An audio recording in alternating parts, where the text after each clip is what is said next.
and welcome to Comic Boom, the comics and education podcast. If you're interested in hearing more about the crossover between comics and education, then this is the podcast for you. My name is Lucy Starbuck-Broadley, and each week I'll be joined by a fellow educator, an academic, a librarian, or a creator of comics to discuss their journey into comics and provide some inspiration to influence your practice, and hopefully shine some light on some titles that you can bring into your libraries, classrooms, and onto your bookshelves at home too. This episode of Comic Boom is sponsored by ALCS, the Authors Licensing and Collecting Society.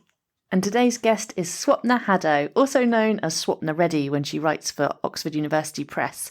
You may know Swapna from her award-winning title Dave Pigeon, the series that was published by Faber Faber, and she's here to talk to me today about a new title that she's got coming out, Reggie Rabbit and the Great Carrot Heist.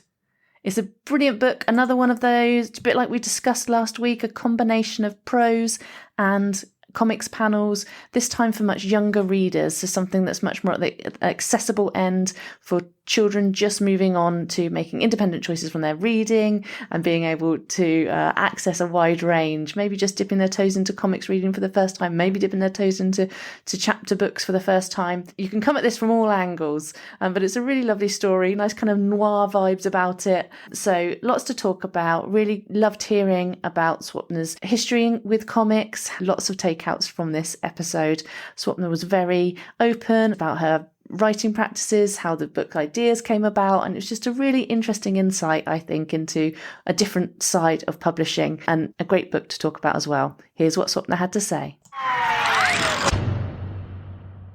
Hello Swapna, welcome to Comic Boom. Hi, thanks so much for having me. You are absolutely welcome. I'm really looking forward to talking to you today about your journey into comics, about your writing, and also about your new title that we're going to talk about in more detail later on. So, first of all, can you tell us a little bit about your journey as a comics reader? I don't know, I know you've produced lots of books of different types, so I don't know if comics is something that you're interested in and have been a reader of. What can you tell us? Yeah, I've had quite a few of them in my life, but I do remember being about, I think, probably 5 or 6 years old when I first kind of got introduced to comics.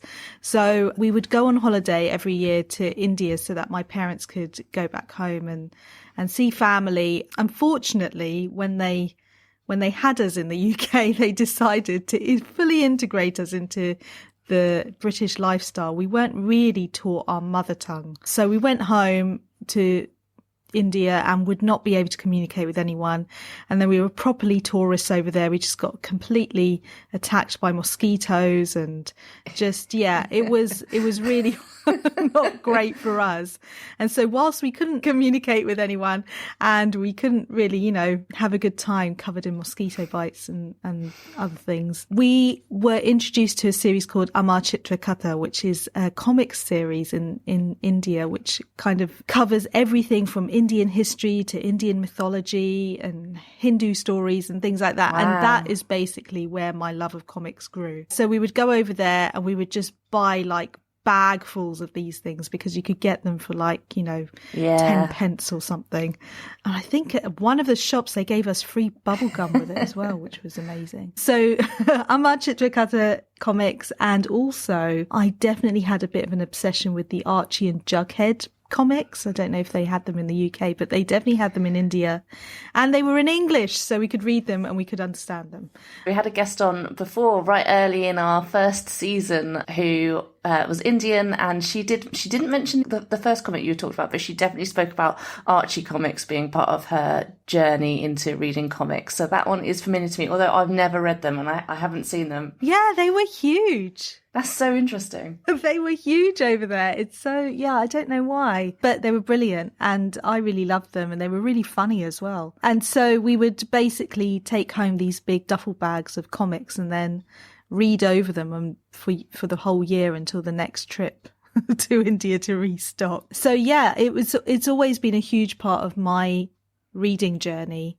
And because I was quite young when I sort of first came across books, I wasn't really reading the words, I was reading the pictures. So comics were an amazing way to sort of get into the action of a of a book, because they're like small movies, aren't they? So it was amazing for me, and it probably gave me the confidence to learn the words and, you know, start reading them properly. And even now, they're like a huge part of my life. I have a son. He's a massive Marvel fan, massive DC fan. And so, yeah, graphic novels kind of, you know, took over. I'm really loving things by Philippa Rice. Sister BFFs is one of my favourite kind of grown-up graphic novels. Oh, I've not read it. Oh, it's brilliant. It's just, if you have sisters as well, it's brilliant. You don't have to have sisters to read it, though. It's a disclaimer. But yeah, just amazing. I think we're in a very special age for comics and graphic novels at the moment. So there's loads out there. I completely agree. So I was going to ask you next, actually, about more generally, not specifically about comics necessarily, but children's literature in general. I know that, you know, you've produced lots of different formats of books, and you write quite broadly across children's literature. So yeah, what's out there at the moment that you're particularly enjoying reading? Because there's a lot of teachers, a lot of librarians listening to this who love a good recommendation. Yeah, so really interested to know what's on your sort of radar at the moment. Oh gosh, so many things, so many brilliant things at the moment. I'm absolutely loving anything by Nadia Shireen. I'm kind of obsessed with her. She's also a super nice person. I've met her through my work at NLT as well. She's very lovely. She's just brilliant, isn't she? She completely taps into funny and, you know, has kids of all ages just howling. I mean, I love her books, and I'm a massively old kid at this point. So anything and everything by Jamie Smart also is a winner for me. Actually, anything created by contributors to the Phoenix magazine is just brilliant. Again, it's funny. Anything that makes me laugh is what draws me in. So those are the kind of things that I'm really enjoying right now. I think especially right now, it's not the best time in the real world. So I need the escape. I need the funny. I need the things that just kind of take me away from stuff. So those are my favorite things at the moment. There's so many brilliant authors and illustrators putting out incredible books at the moment. So I'm really enjoying anything that's making me laugh. Yeah, that's a really good shout, I think. And sometimes, especially within the world of education, it can the funny books can be the things that sort of missed out a little bit, and there's such power to get children reading and get them hooked in with that humour. Oh yeah, 100%.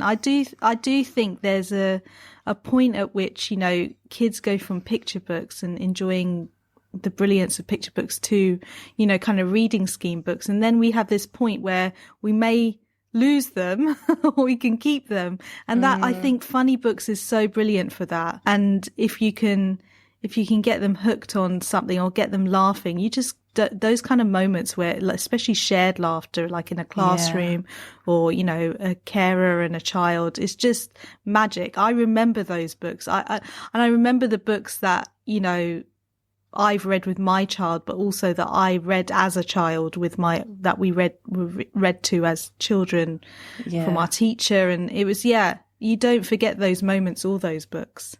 Yeah, with my work at National Literacy Trust, we do teacher training around reading for pleasure. And one of the things we get people to think about is a memory they associate with being a reader. And it's so often not just the book, it's the book and the time and the place and that whole experience that makes that memory for people. Yeah, I think that piece about shared laughter is, definitely one of those aspects that it can be the thing that people then carry with them and make them think, oh yeah, I'm a reader. That kind of self-perception. Yeah, 100%.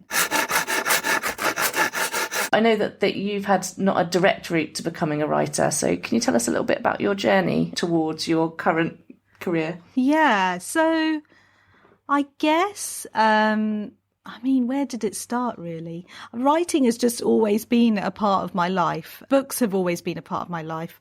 My mum used to use the library as a babysitter. And so she would drop us off, me and my sisters, at a very early time in the morning on Saturday, and then come and get us in the evening. And I don't know what she got up to, but we had a great old time reading books, to the point of which, you know, like the librarians would kind of like know that we were coming in and just kind of give us a free pass on eating soggy sandwiches in the children's area and stuff like that, because they just knew. just knew we'd be in for the day. I mean, now I realise that's probably neglect. But at the time, I was having the time of my life. Brilliant time. I know, I really was. The way I got through that entire Sweet Valley series, unbelievable. Now that takes me back.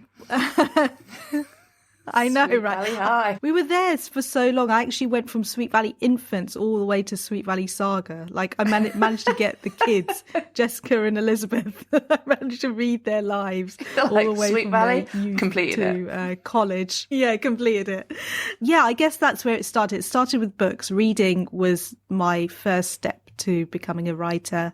And so I was quite I guess, precocious child. I kind of felt like I knew better than authors, and I like to rewrite their endings. I also there were things that were high value in the playground, like marbles and stickers, and my parents didn't really get us those kinds of things. So I would have to barter in my own way. And the only way I knew how was to kind of write stories and bind them with ribbon and swap them for like stickers and marbles and things I actually wanted. So people would say, this is amazing. Yeah, I know. It's like a young Alan Sugar of books. And yeah, that's kind of where it started. So I always wrote, I always kept diaries and journals and things like that. But sharing my work, apart from the kind of business side of things, sharing my work, like stuff that was very private to me, I struggled with a bit. So it wasn't really until I started working on a book I found out I was pregnant. And so I thought, right, I'm going to do something special for my kid, because he was the first grandchild on both mine and my husband's side, and everyone was buying us all this brilliant stuff like toys and clothes and stuff, and I kind of felt I was also the first of my friends to have a baby, and I just felt really overwhelmed with it. So I thought, I want to do something special for my son, and I'll make him a book about a toy that my husband had when he was a child. And I was working on it, and a friend of mine who'd just signed a publishing deal saw me working on it during my lunchtimes and said, "Oh, this is brilliant. You should send this to my publisher." I think, honestly, that was the first time I actually thought, people do this as a job? Like, I don't know who I thought was creating books. I don't know how I thought they wound up on shelves, but I'd never met an author. It never occurred to me that was a kind of thing people made a living off of. I just had no idea. And so when she said that, I was like, oh, okay, this is interesting, because it's something I like doing. And so I did send it to her agent, and obviously it was rubbish because it was my first attempt at something. But it kind of made me think, oh, maybe this is something I should take more seriously. So, while Phoenix was young, I started writing more stories, and I saw a competition called the Greenhouse Funny Prize, and I entered it and then was shortlisted. And I think that was exactly the boost I needed. It didn't matter that I didn't win. It was that it sort of encouraged me it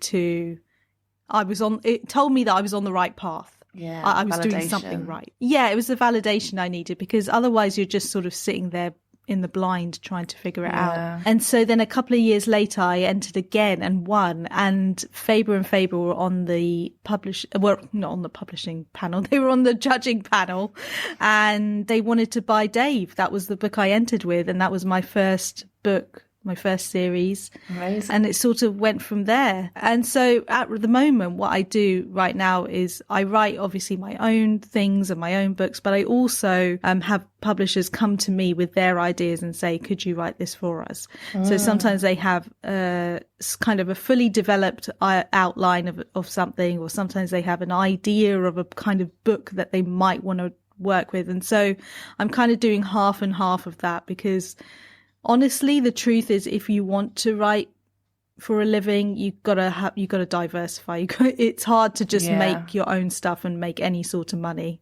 So you have to be able to kind of take on projects and do your own stuff as well. And when you're seeing those projects kind of coming through the door that maybe aren't from something that you've sort of created from scratch, when you've been kind of pitched in work from publishers, what are you looking for to kind of, yes, this is something that I want to do?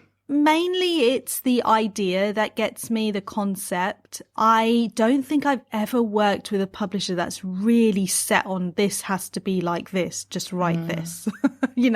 I think I would struggle with that because my own voice has a way of just being annoyingly loud and coming through. So it's usually a concept that I find really funny or intriguing or interesting. I have turned down things because I've just thought, first of all, I haven't had the time for it. Or second of all, it's just kind of someone else could write this better than I could. So it's mainly that I think I could do a good job of it, which is some level of arrogance on my part, I realise now. But if I think I can do a good job of it, I'll take it on. No, you've got to know what you're good at, haven't you? Yeah. When you're sitting down to write, is it a different process when you've got a project, either it's your own project or it's one that's coming from a publisher that you're now making your own? Is it from that point on then, is it quite a similar process to start working on the project? Yeah, I mean, the first thing I wrote, or the first thing that got published, was almost 10 years ago now. Certainly 10 years ago when I signed the contract. So the process in which I write has changed a bit and has had to, because I didn't know what I was doing back then. I'm not sure I do now, to be honest, but back then I would just have a lot of time to kind of just sit down and let the words flow, so to speak. Now that is madness. You can't work like that. So I have to have a plan. I tend to work out some sort of rough plan of either the general direction of the story or what might happen in each chapter. And then I will kind of do a deep dive with the character. So that's who I really want to connect with, because once you know your character, you can kind of plonk them in any old scenario and they know what they're doing. Surprisingly, fiction takes up quite a bit of research. Even if I'm writing a book about a rabbit and it's made up, I don't want it to feel like a human wearing rabbit clothes, if that makes sense. So, there will be some level of research that goes into it, and kind of what do they like to eat, and how would they move around, and how might they what kind of sounds would they make if they were annoyed or bemused, whatever I love that. It is. That is in depth. Yeah, I know. I'm sort of also imagining you almost role playing this around your house for a few days, method acting out the life of a rabbit. I mean, honestly, at this point, someone needs to send me some sort of David Attenborough award or something for my knowledge on animals, because I just have unbelievable knowledge about pigeons and rabbits, specifically only those two. But there you go. So. Yeah, and then I sit down to write, literally just get on with it. I actually put a note, because I am a bit of a perfectionist, and I hate that idea of writing down stuff and it doesn't look or sound good. And so I have to leave a note on my computer or in my diary that says, you have to write 1,000 words today. Don't worry if they're a bit rubbish. I just have to see that to be okay with it, because once you have words on the page, you've got something to play with, you've got your clay to kind of mold. And so if I don't have words on the page, then I'm stuck. I need to just give myself permission to be a bit rubbish at the beginning, and they are always rubbish at the beginning, and then I just go back and fix it. So just get on with it. Just once I have a plan, I kind of stick to it quite rigidly. I can't read during that time because voices just get confused in my head. And I just block out that section to say, this is what I'm working on right now. This is where I am. And just have those characters running around in my head for that period of time as I write it, and then go back and edit it. That's really, really interesting. You've kind of given some really good advice within that answer. I was going to ask you if there's listeners thinking about taking that step into becoming a writer or having a go at putting a story down on paper, if you had any advice for them, that just get on with it is a good piece of advice. Have you got any other advice? Yeah, I mean, honestly, just get on with it, really. It's the only advice. You are the only person who can write the story that's in your head, in your voice. So don't worry about anyone else. Don't worry if you think, oh, that sounds quite similar to my story. Only you can do your story your way. So just put words down. Once you've got words down, you can go back and change them and make them look fancy or whatever you want to do to them. I think my other big bit of advice would be to just read really widely.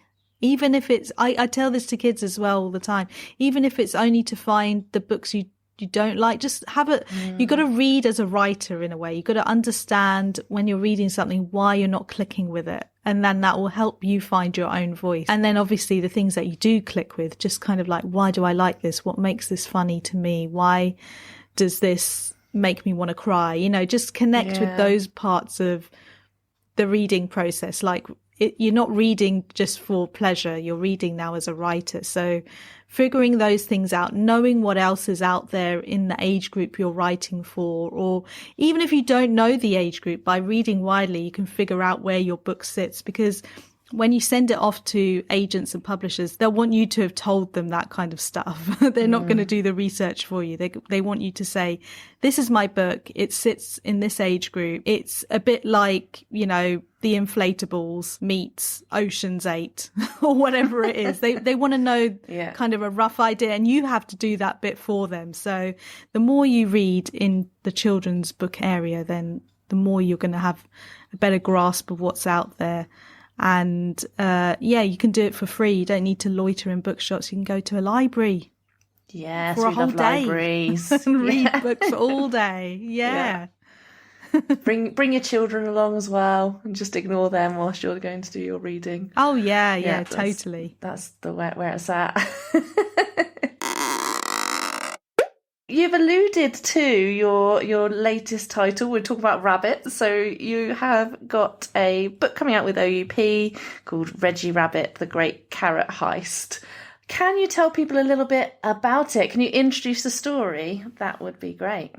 Yeah, so this is an example of an amazing publisher coming to me with an idea and saying, hey, would you like to write this? And me saying, absolutely. You've got me hooked by this picture of a rabbit. So the book follows a young detective, Reggie Rabbit, who is a rabbit, and he basically wants to be just like his detective hero, Detective Fox, who lives in the sort of Gotham-esque city of Bearburg.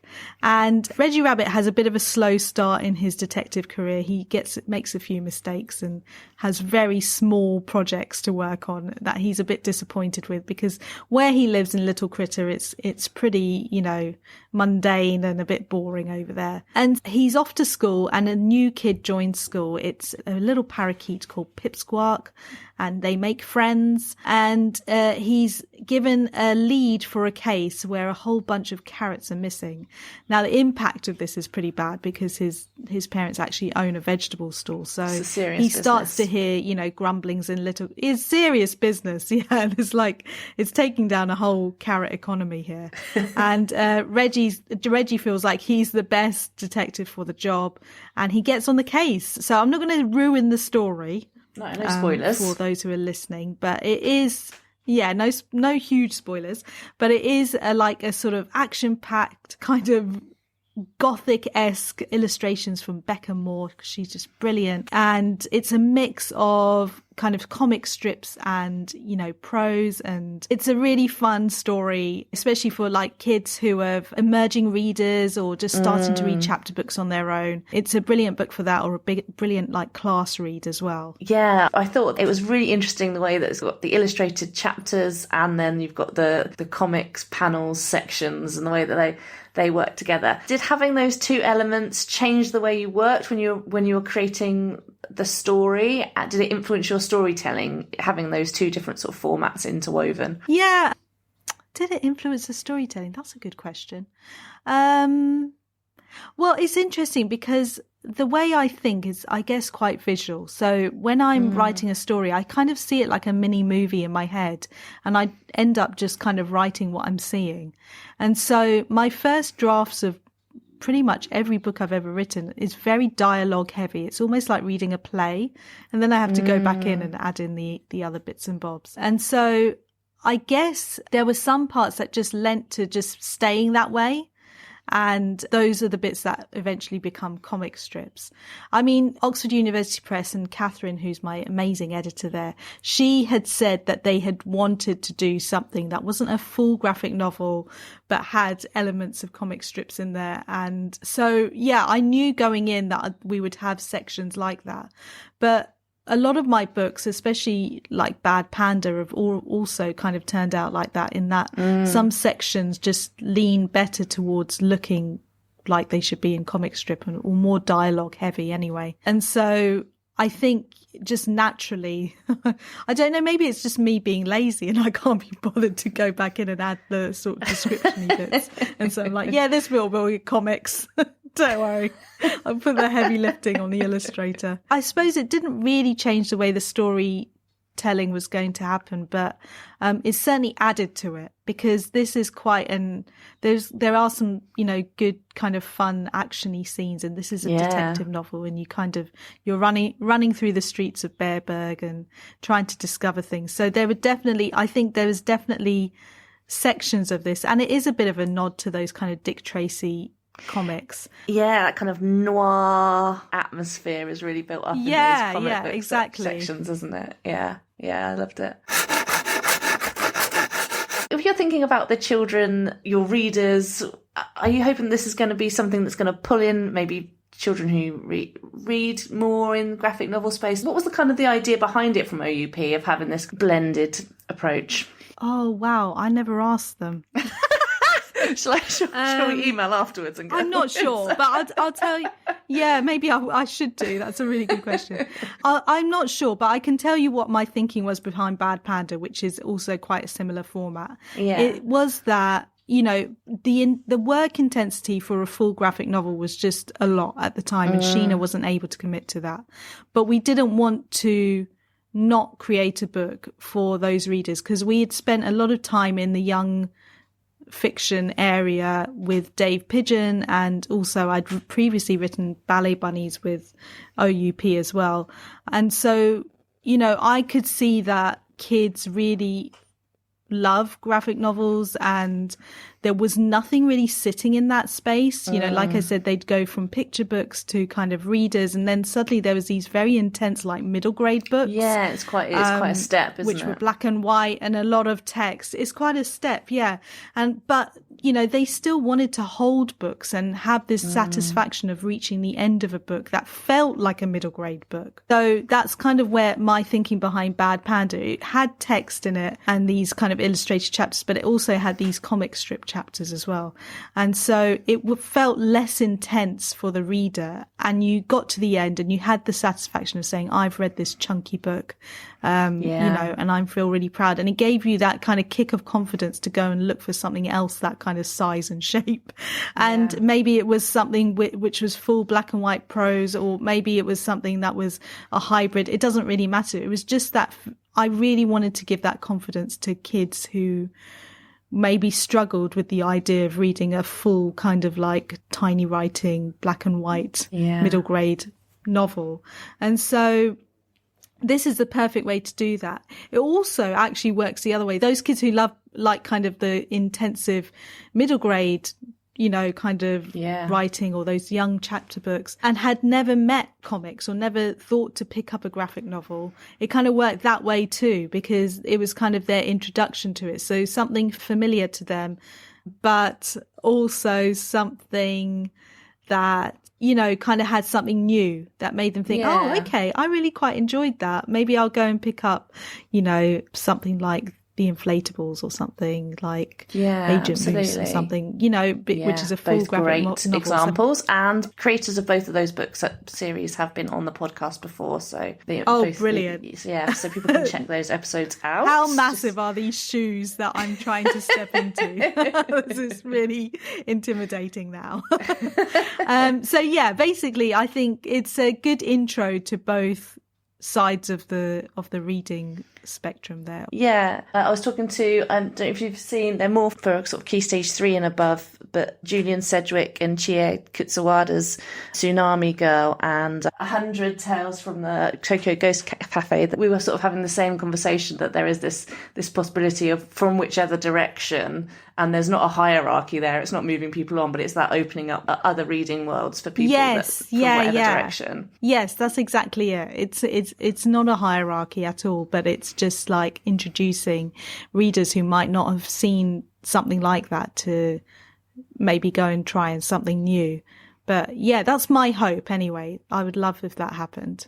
Yeah, I'm sure it will. I feel like everything, it works so well in Reggie Rabbit. It just, you sort of move so nicely from one part to the next, and it feels like it's the right moment when it goes into the comics, and then you come back out again. It doesn't jar at any point. It's really well done. I have to give full credit to Becca and to the art director, I think Tom over at OUP. They've just done the most amazing job of kind of fusing illustrations across the chapters and having these really brilliant points at which we turn from the text to comic strips. They've just done the most incredible production. The whole book itself, it's just this gorgeous size and weight. Yeah, I love it. I know it sounds like a silly thing to say, but I do really love how it feels in your hand. It's just square and big, but not too big. And yeah, I just feel like it's a really satisfying book to hold. Yeah, I mean, imagine you were just little and then you kind of got to the end of this and you're like, oh my God, I read this whole book. Like,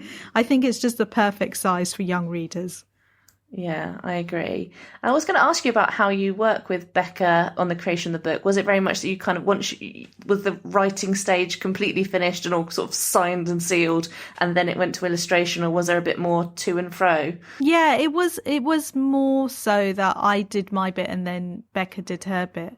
We did reach out to each other kind of privately to say hi and how excited we were to work on the project. But I finished the text and then sent it off to Catherine, and we kind of worked on editing it, and then it went off to the art director and to Becca, and then she added in the illustrations.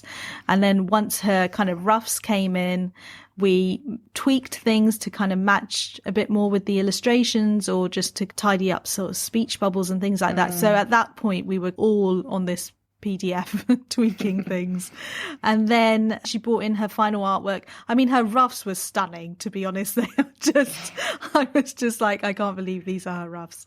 But yeah, then her final artwork came in and they were just amazing. And that's kind of how it came together. I suppose in a weird sort of way, because this concept came from in-house, it did feel a bit more like, the control was with the publisher to bring it together and stitch it all together. Whereas maybe some of the other books that I've worked on have, especially things that have been my own creation. Yeah. I've worked a bit more closely with the illustrator and kind of got to know them, and then maybe thought about things that they could draw and kind of things that would look exciting on the page. So yeah, this was publisher house heavy on the kind of bringing it all together. But I've absolutely loved Becca's work. It's honestly like she went into my head millions of miles away and then just kind of drew what was in there.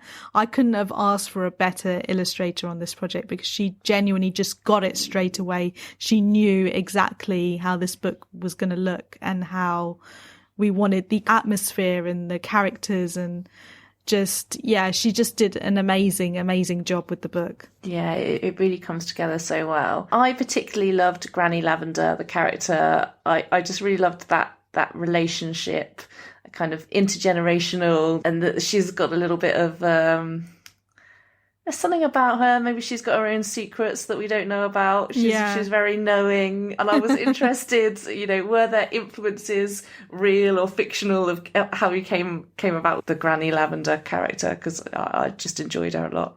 Yeah. I mean, I've always been very jealous of those who have a good relationship with grandparents. I just don't know why, but I really click with older people. I feel like I should have been in their generation or something, like an old soul. Yeah. But I didn't get to meet my grandparents. They were all sort of passed on before I was born. And so one of the main things that I really love is the relationship between my son and my mother-in-law. She is she's basically Granny Lavender. She's very unassuming. She doesn't knit.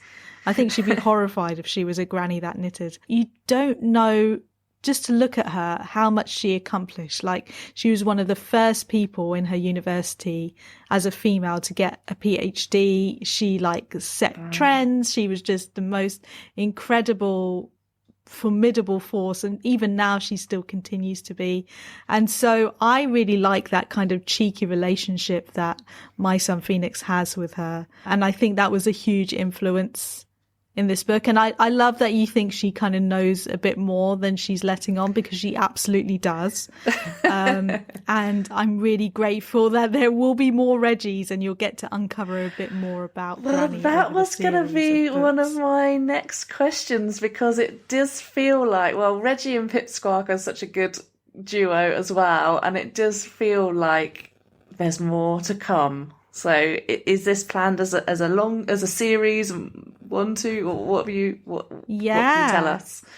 Well, the second book comes out, I think, in September or October, and is a bit of a spooky one in time for Halloween. And that one's called The Ghost of Seagull Rock. And I've just seen the artwork for that. It's incredible. And we meet a new character, but yes, Reggie and Pipsqueak are on the case of a mysterious, ghostly situation. And I have just sent in the text for the third book, which will hopefully be out next year. Hopefully also a fourth book as well in there. And as I said, you get to know a little bit more about Granny Lavender and her kind of history. Brilliant. Because she's not all that she seems. She's not just a knitting granny. I love that. More. She's got a lot more secrets there.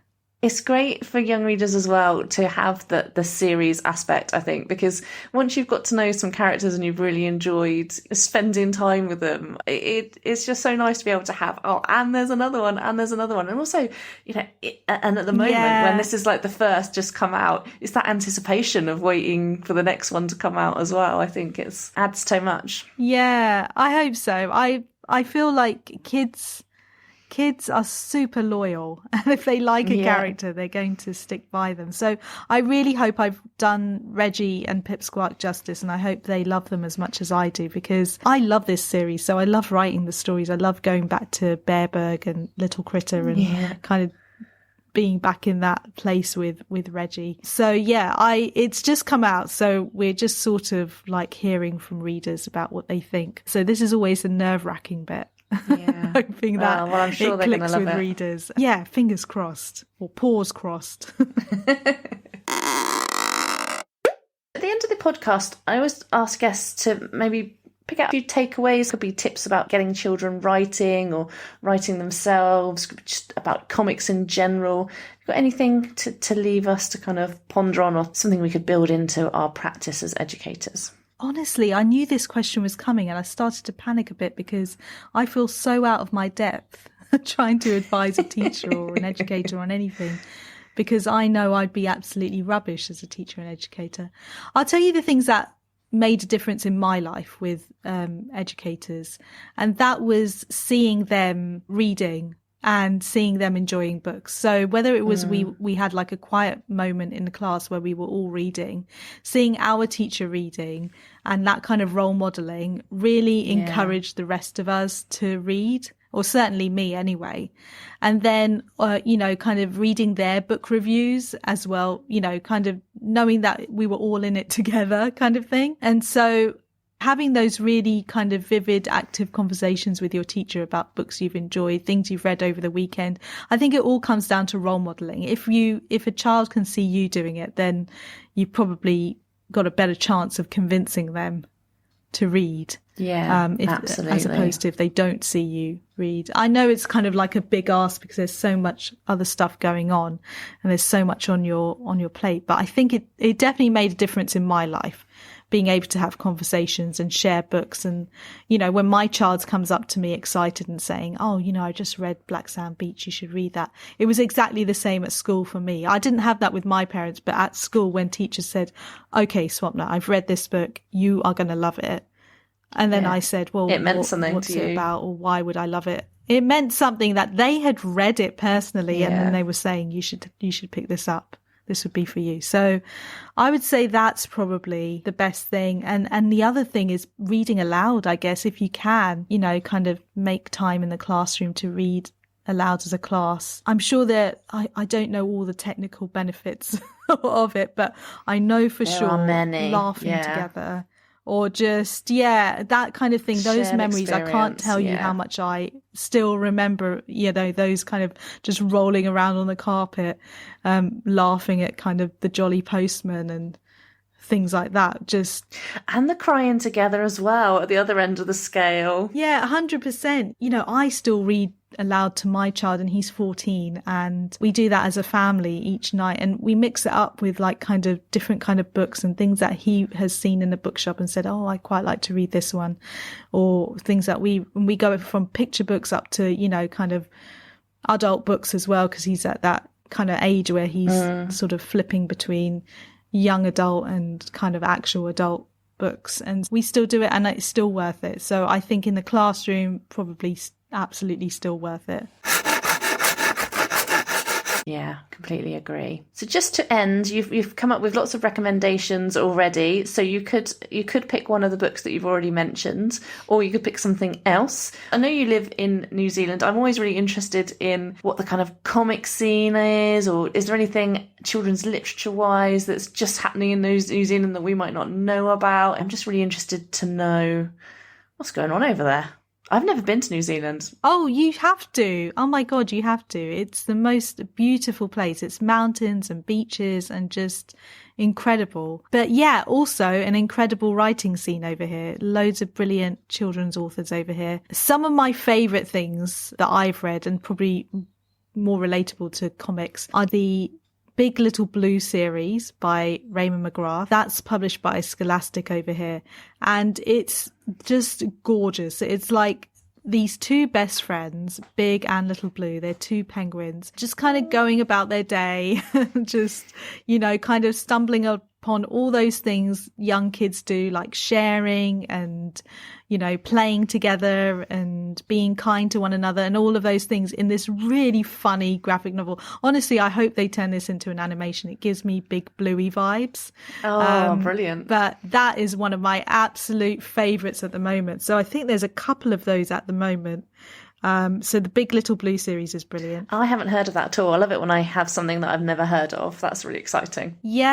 Yeah, it's really brilliant and so gorgeous, so cute. One of my other things that my son introduced me to is the Black Sand Beach series, which is a kind of more middle grade graphic novel and is about Dash and Lily and this kind of like big adventure and mysteries and things. And that's also a series. So that's, I think, by Richard Fairgray. But yes, also just absolutely brilliant, just full action packed, really entertaining, kind of learning about kind of mysteries and spooky things and haunted lighthouses and stuff. That's absolutely brilliant as well, and comes obviously as a recommendation from my child. So I always feel like it's a double thumbs up if you get a child to recommend you a book. Absolutely. But there's just also just so many brilliantly funny authors over here. There's a Tulip and Doug series which are a picture book series by Emma Wood, and the Granny McFlitter series by Heather Haylock, which is really just the most clever rhyming picture book. I just love that stuff. There's so much brilliant stuff here in New Zealand. So definitely worth kind of hunting down and finding stuff. Well, thank you so much for coming onto the podcast today. Thank you so much for sharing all your wisdom and for telling us about the Reggie Rabbit series. Now, very excited now that I know it's a series. Thank you so much. It's been absolutely brilliant to have you on. Oh, thanks for having me. And yeah, good luck with the editing. I don't know how much of this I've made any sense in, but you have been very, very good. I just think it's brilliant talking about books. There we have it. Thanks so much to Swapna for coming onto the show and taking us through her journey into comics. I really loved hearing about how she is disciplined in approaching her work. I have a secret side project, which is to try and get listeners to start writing as well and start creating their own stories. So if anyone has been inspired by an episode of Comic Boom to start their own writing practice, just write a short story, just get something down. Don't worry if it's rubbish, just get something down and then work on it and improve it, whether it be comics or whether it be more prose writing or poetry, whatever it is that takes your fancy. I would love to know if you've been inspired to take up a little bit of writing as a result of listening. You can contact the podcast through our Instagram on @comic_boom_podcast. Please do follow us if you don't already. You can get in touch with me via Twitter on @Lucy_Bradley. And all of these are in the show notes. There's an email address in the show notes too.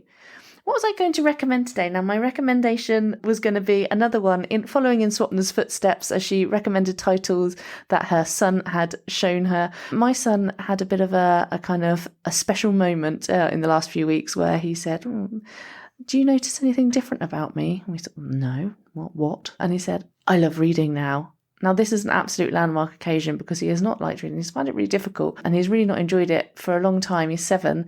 And for him to say that he loves reading now is an amazing moment in our family. So we were like, what? Why? What's made this change? And he said, narwhal and jelly.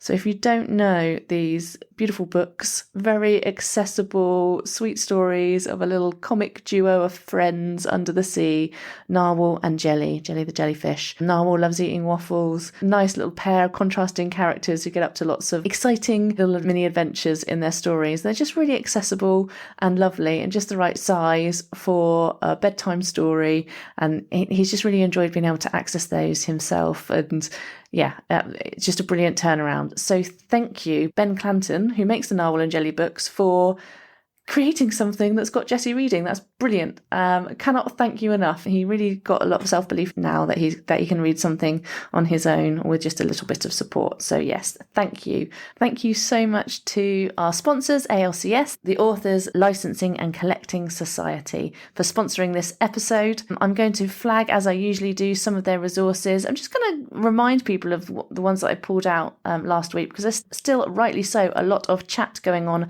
about the Carnegie Awards.